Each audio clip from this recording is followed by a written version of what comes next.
హెచ్సిసిలో కేటీఆర్ మాట్లాడుతున్నారు, లైవ్లో చూద్దాం. Happy with the infrastructure. They said, okay, we are reasonably happy. I said, do you want anything more? They said, we are fine. And I kept asking and I kept probing.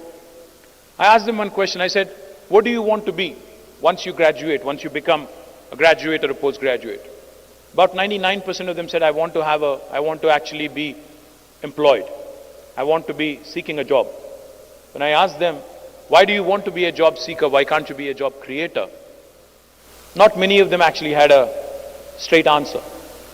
As a society, as a nation, I think collectively, we have ensured that this amazing, abundant talent, abundant human capital that we have, we have converted it into a huge, huge pile of worker bees, and not as somebody who thinks of creating wealth, of somebody who can create jobs, of somebody who can create free market enterprises which will thrive and compete with the best in the world.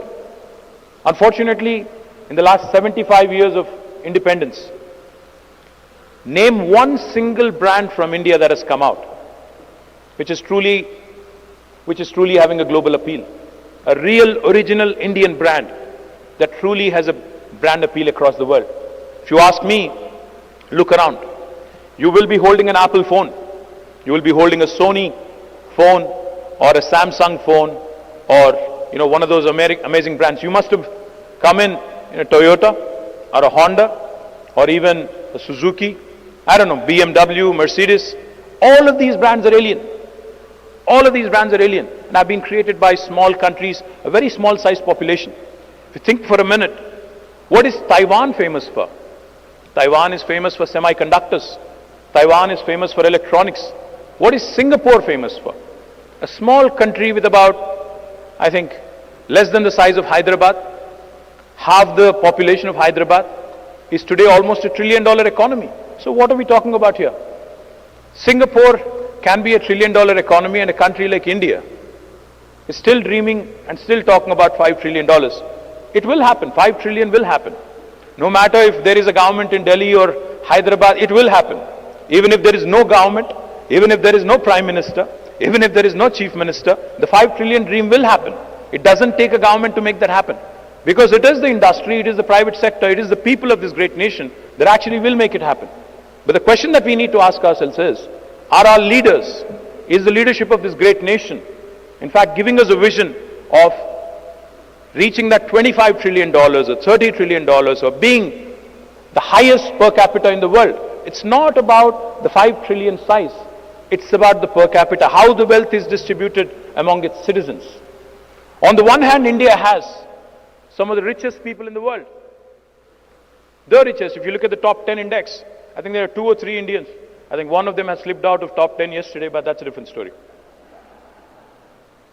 But on the other hand, we also are the nation with the maximum number of poor people on the planet. So unless the wealth is distributed equitably, unless, I'm not preaching socialism, I'm not preaching communism. All I'm saying is, when the Honorable Prime Minister himself says, a freebie culture, revdi culture, theek nahi hai. Let me remind all of you in this room, we are still a third world country with the maximum number of poor people on the planet.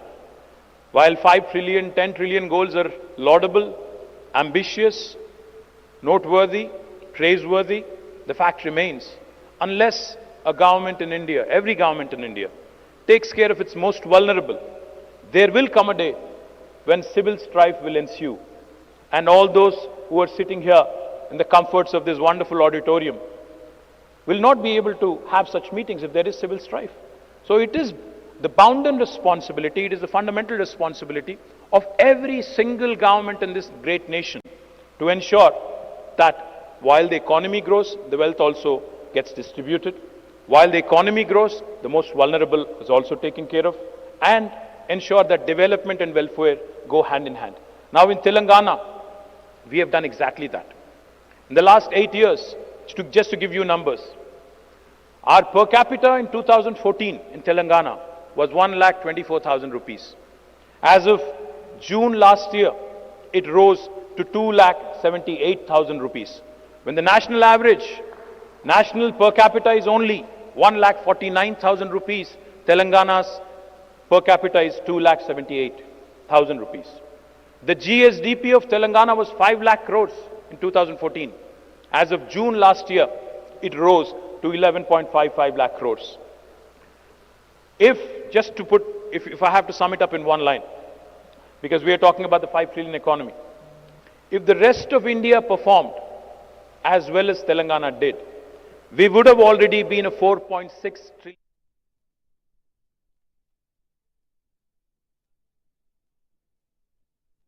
compounded annual growth rate. We are a state, in terms of population, we are only 2.5% of India, but we contribute 5% to the GDP of India. So we are literally a 50-kilo boxer fighting in a 100-kilo category. We are punching double our weight. That's